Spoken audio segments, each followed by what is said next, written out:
एक जमाना था सर जब मैं 5-10 रुपए के लिए भी तरसा करता था। अब तो भगवान 55 लाख रुपए दे रहे हैं, अब क्या ही शिकायत करना। जिसको भगवान जितना दे उसमें संतुष्ट रहना चाहिए। कोलकाता नाइट राइडर्स के प्लेयर और टीम इंडिया के स्टार बल्लेबाज रिंकू सिंह से जब यह सवाल पूछा गया, यार रिंकू भाई तुम 3 साल से 55 लाख रुपए में खेल रहे हो, यार तुम बड़े खिलाड़ी हो, यार तुम टीम इंडिया के लिए खेलते हो, स्टार प्लेयर हो, 5 छक्के मारे तुमने, तुमको नहीं लगता कि तुमको ज्यादा पैसा लेना चाहिए? अगर तुम ऑक्शन में चले जाओ तो तुम माला माल हो सकते हो, करोड़ों रुपए तुम्हारी झोली में आ सकते हैं। एक जमाने में तुमने इतनी मेहनत की, गरीबी से निकल कर आए, यार यू डिजर्व मोर रिंकू भाई। तो रिंकू सिंह कहते हैं कि सर आप जो कह रहे हैं ना वो ठीक बात है, लेकिन हम वही इंसान हैं जो एक ज़माने में 10-5 रुपए के लिए परेशान होते थे। अब ऊपर वाले की मेहरबानी से अगर 55 लाख रुपए मिल रहा है तो फिर किस बात की शिकायत? दरअसल रिंकू सिंह से यह सवाल बार बार इसलिए पूछा जाता है क्योंकि जिस केकेआर में वो खेल रहे थे उसी केकेआर ने 25 करोड़ रुपए मिचेल स्टार्क को दिए थे और रिंकू सिंह 55 लाख में खेल रहे थे। अब तमाम लोगों को ये बात अखर रही थी कि यार एक ही टीम में इतना भेदभाव कैसे, एक आदमी 25 करोड़, एक आदमी 55 लाख, और ये डिफरेंस बहुत ज्यादा है। और इसीलिए कई लोगों ने रिंकू सिंह से पूछा कि यार आपको भी ऑक्शन में जाना चाहिए, अगर आप ऑक्शन में जाओगे तो फिर आप माला माल हो जाओगे, बड़ा पैसा छाप कर आओगे। लेकिन रिंकू सिंह शायद केकेआर से लॉयल्टी ज्यादा रखते हैं और इसी वजह से कहते हैं कि सर 55 लाख जो मिल रहा है ना ये बहुत है सर, भगवान जिसे जितना देता चाहता है उसे उतने में खुश रहना चाहिए। रिंकू सिंह के जवाब की सोशल मीडिया पर बड़ी तारीफ की जा रही है। वैसे रिंकू का करियर भी बड़ा अजीबोगरीब रहा है। 2017 में जब पहली बार वो खेलने आए थे तब उन्हें केकेआर ने 10 लाख रुपए में लिया था।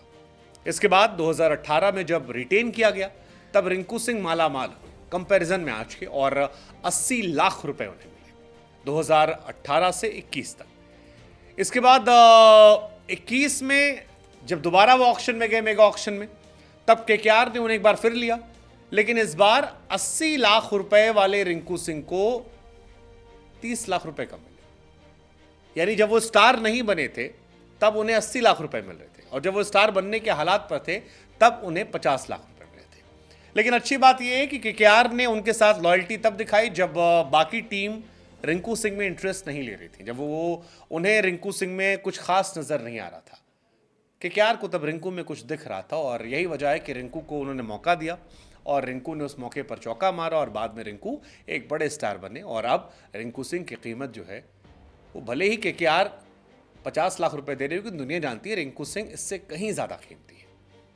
तमाम फैंस कह रहे थे कि रिंकू भाई आप भले ही कह रहे हो कि 55 lakh is lot of money for me, आप 5-10 रुपए के लिए परेशान होते थे, लेकिन अब आपकी कीमत बहुत बड़ी है और आप चाहे केकेआर से खेलो या किसी और टीम से खेलो, इस साल आप करोड़पति होने वाले हो। हालांकि फैंस को इस बात का दुख है कि रिंकू सिंह को आईपीएल खेलने के बाद इंडिया खेलने का मौका नहीं मिला T20 वर्ल्ड कप में मेन टीम में। वो गए तो हैं यूएस से, लेकिन बैकअप प्लेयर के तौर पर गए, मेन प्लेयर के तौर पर नहीं गए। कई लोग अभी भी इस बात से नाखुश हैं कि रिंकू को मौका मिलना चाहिए था। आप आईपीएल में छोटी सी परफॉर्मेंस देखकर उनको जज कर लेते हो, जबकि इंडियन टीम की परफॉर्मेंस काफी बड़ी है। लेकिन रिंकू यहां भी दुखी नहीं, वो कहते हैं ठीक है यार, I want to play all format, मैंने ओडीआई में साउथ अफ्रीका में खेला था, मेहनत की है और मौके मिलेंगे, खत्म थोड़ी ना हो रहा है, हर आदमी खेल रहा है, सबको तो मौका मिलता नहीं, धीरे धीरे मिल रहा है। मुझे भी सपने हैं कि आज वर्ल्ड कप नहीं मिला, अगली बार खेलूंगा, टेस्ट टीम में मौका मिलेगा। अब रिंकू की इन बातों से एक बात तो साफ है कि रिंकू का दिल जो है वो बड़ा है और शायद यही वजह है कि इसीलिए फैंस भी कह रहे हैं कि रिंकू भाई even if you are happy with 55 lakh rupees, लेकिन आपकी स्किल्स जो है वो कहती हैं कि आप ज़्यादा डिजर्व करते हो। कोई बात नहीं, दुनिया आपके साथ है, वक्त आएगा जब आप करोड़ों में जाओगे। वैसे हम आपको बता दें कि रिंकू सिंह जो है इस साल कम से कम 5 करोड़ रुपए तो पाने वाले हैं, कम से कम 5 करोड़ रुपए रिंकू सिंह को मिलेंगे। ये हम कोई भविष्यवक्ता के तौर पर नहीं बता रहे हैं, बल्कि आसान शब्दों में कैलकुलेशन के तौर पर समझा रहे हैं कि रिंकू सिंह को अगर केकेआर रिटेन करती है तो केकेआर को उनको कम से कम 5 करोड़ देना पड़ेगा। दरअसल 4 प्लेयर जो है वो रिटेन होते हैं और इन 4 प्लेयर पर 42 करोड़ रुपए पर से खर्च करना पड़ता है टीम को। पहला वाला 16 शायद, दूसरा वाला 11-12 के आसपास होगा, आखिरी वाला जो है वो 5 होता है। तो 16 करोड़, 12 करोड़, 8 करोड़ और 6 करोड़, हाँ ये ऑप्शन है, 16, 12, 8, 6, 12, 8, 20 और 16, 6, 22, 42 करोड़ रुपया भी हो जाते हैं। तो रिंकू सिंह को कम से कम 6 करोड़ रुपया केकेआर को देना पड़ेगा अगर केकेआर उन्हें फोर्थ ऑप्शन के तौर पर भी रिटेन करती है। अगर वो थर्ड ऑप्शन के तौर पर रिटेन हुए तो फिर 8 करोड़, सेकेंड ऑप्शन 12 करोड़ और फर्स्ट ऑप्शन के तौर पर आए तो 16 करोड़ रुपए। ये रिंकू सिंह की कीमत होगी। लेकिन उससे पहले रिंकू सिंह का ये वीडियो आना और ये आईपीएल ट्रॉफी सा जश्न मनाना और उसके बाद ये कहना कि मेरे लिए तो 55 लाख भी काफ़ी है सर। हमने कहा यार गुरु, कुछ तो बात तुम में है, कुछ कहानी तुम में है जो अलग कहानी है और देखने वाली बात होगी। देखने वाली बात होगी कि रिंकू सिंह को उनकी ये ईमानदारी, उनकी ये लॉयल्टी कहाँ तक लेके जाती है। वैसे लॉयल्टी केकेआर के लिए इसलिए भी उनकी, क्योंकि जो चोटिल हुए थे तब केकेआर ने उन्हें बैक किया था और बैक करने के बाद उनमें इन्वेस्ट किया था, जिसके बाद रिंकू 5 छक्के मारते हैं और बहुत बड़े स्टार बन जाते हैं। शायद केकेआर ने जो लॉयल्टी दिखाई थी उसी लॉयल्टी को पे ऑफ कर दिया। लेकिन कहते हैं ना कि हर चीज़ का एक समय होता है।